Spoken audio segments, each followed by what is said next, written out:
মালটাকে পুরো জ্যান্ত পুঁতে দেবো। বলছিলাম কি গুরু, যা হয়েছে হয়েছে, কিন্তু মাথাটা গরম করে আবার ভুলভাল কিছু করে ফেলো না, বুঝলা?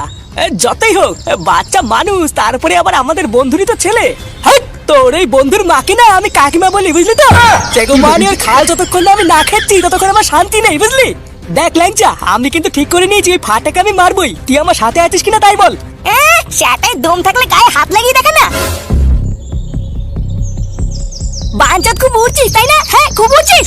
আমার ছেলেকে 6 মাসের জন্য সাসপেন্ড করেছিস, কিছু বলিনি, কিন্তু আমার ছেলের গায়ে যদি একটাও হাত লাগে না রে, তাহলে চুদির ভাই তুই আমাকে খুব ভালো করে চিনিস। আমার নাম কিন্তু ফুটো, গাড় ভাঙবো পরে, পুঙ্গা মারবো আগে। এই কালু ল্যাংচা, তোরা ভালো চাস এই বোকাচোদাকে তাড়াতাড়ি ক্লাব থেকে বের হতে বল। আর ওকে পরিষ্কার বলে দে আজ থেকে যেন ওই ক্লাবে আর না আসে। ক্লাবে আসবো না মানে? চুদির ভাই এটা কি তোর বাপের ক্লাব নাকি রে?